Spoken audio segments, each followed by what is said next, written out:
Sama Bapa dan Putra dan Roh Kudus. Amin. Shalom Aleichem bersama Muhammad Syah. Selamat bertemu kembali saudara dengan saya, Episkop Daniel dari Nikopolis, pendiri dan pemimpin Gereja Ortodoks Indonesia. Kita akan melanjutkan pertanyaan-pertanyaan yang saudara sudah kirim. Tapi sebelumnya saya tawarkan dua buku ini merupakan landasan dasar kita untuk memahami teologi Kristen, dan ini adalah akan menolong saudara untuk melihat kaitan daripada Perjanjian Lama dan Perjanjian Baru. Ini adalah wahyu khusus dalam Taurat. Saya menjelaskan penampakan Kristus belum jadi manusia di dalam Taurat dan simbol-simbolnya. Kalau yang ini di dalam di zaman Raja Daud dan raja-raja Israel dan para nabi. Saudara tidak akan menyesal kalau membeli buku ini, karena ini akan menolong saudara untuk mengetahui lebih banyak tentang ajaran kitab suci. Baik, kita lanjutkan pertanyaan kita. Kali ini menjawab pertanyaan dari saudara Danias Telaum Banua. Pertanyaannya, Salam Romo Haji, Shalom juga, salam kasih dalam Kristus. Dalam gereja Ortodoks meyakini Kristus turun dalam kerajaan maut, mengalahkan iblis dan maut, membebaskan orang-orang Perjanjian Lama. Lalu bagaimana dengan Yudas?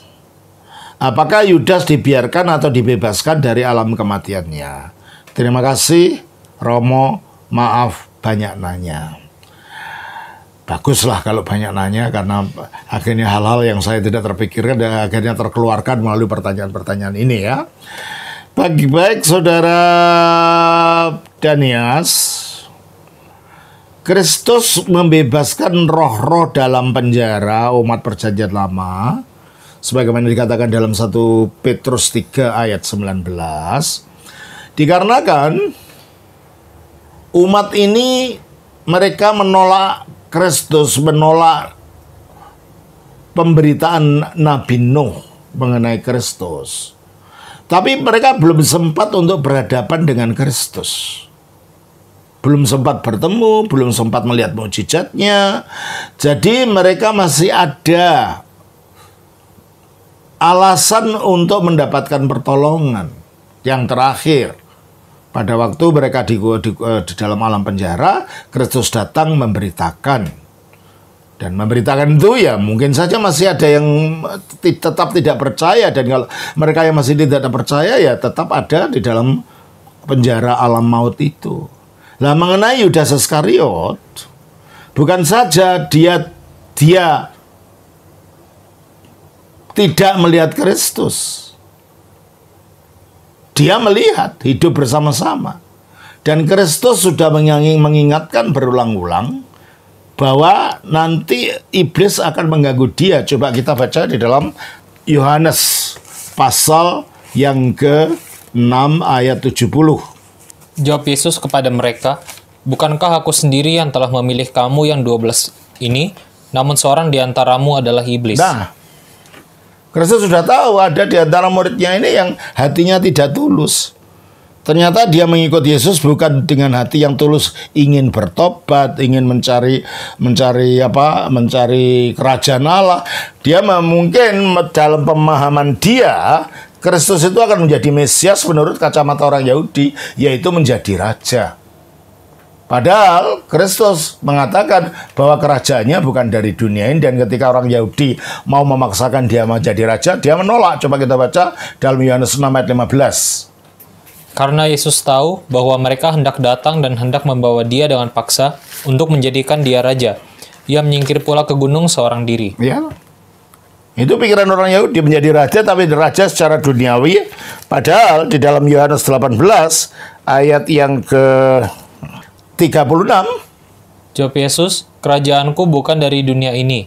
Jika kerajaanku dari dunia ini, pasti hamba-hambaku telah melawan, supaya aku jangan diserahkan kepada orang Yahudi. Tetapi kerajaanku bukan dari sini." Ya. Jadi Yudas datangnya itu untuk motivasi-motivasi yang keliru. Mungkin dia pikir nanti jadi menjadi Menteri Keuangan, mungkin karena dia pada waktu itu dia menjadi orang yang pegang kas dari rombongan itu. Dan dia tidak murni dan jujur memegang itu karena apa? Coba kita baca di dalam Yohanes pasal yang ke-12 ayat 6.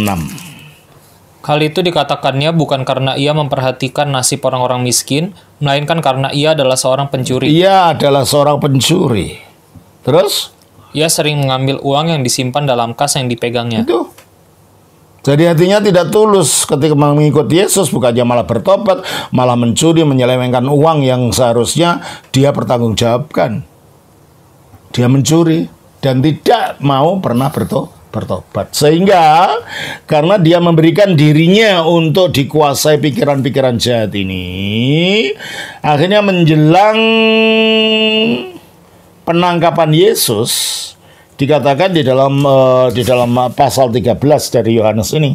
Yohanes 13 ayat 2, pada waktu masa Kristus menegakkan perjamuan kudus mau mencuci kaki murid-muridnya itu, ya.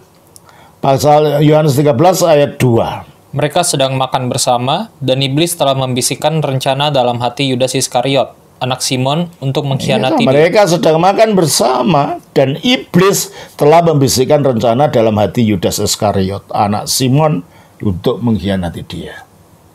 Jadi dari awal tidak murni dia dikuasai iblis, sudah diingatkan dari awal, dia nggak mau bertobat. Diingatkan. Kita baca juga di dalam Yohanes pasal yang ke-13 ini. Kita baca dari ayat 21. Setelah Yesus berkata demikian, ia sangat terharu, lalu bersaksi, "Aku berkata kepadamu, sesungguhnya seorang di antara kamu akan menyerahkan aku." Kan diingatkan berulang-ulang kan, dengan tidak disebut namanya. Yesus ingin melindungi Yudas. Tapi Yudas kan tahu bahwa dia yang akan menyerahkan ke Kristus, tapi dia nggak mau bertobat. Bagaimana orang yang tidak mau bertobat dari awal dan diingatkan berulang-ulang oleh gurunya ini bisa dapat diselamatkan? Karena hatinya bukan pada keselamatan. Terus ayat 27. Dan sesudah Yudas menerima roti itu, ia kerasukan iblis. Nah, coba.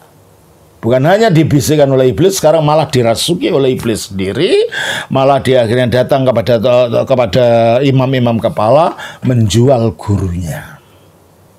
Dan setelah itu, setelah gurunya akhirnya ditetapkan mau disalibkan, bukannya dia bertobat, menangis dan bertobat, dia malah putus asa membunuh dirinya sendiri. Padahal orang bunuh diri itu tidak ada keselamatan. Jadi dari awal sampai akhir kasusnya Yudas berbeda dengan kasus orang-orang dalam perjanjian lama itu. Yudas hatinya keras, tidak mau bertobat dan memberikan dirinya dikuasai oleh iblis. Itu jadi pertanyaan, apakah Yudas dibiarkan atau dibebaskan dari alam kematiannya? Dia terbelenggu oleh dosanya sendiri, tidak mau bertobat. Jadi bagaimana dia bisa diselamatkan? Ya. Jadi Yudas memang tidak akan diselamatkan karena dari awal iblis menguasai dirinya. Oke? Saya kira itu yang dapat saya berikan. Tuhan berkati. Shalom. Atas nama Bapa, Putra, Roh Kudus. Amin.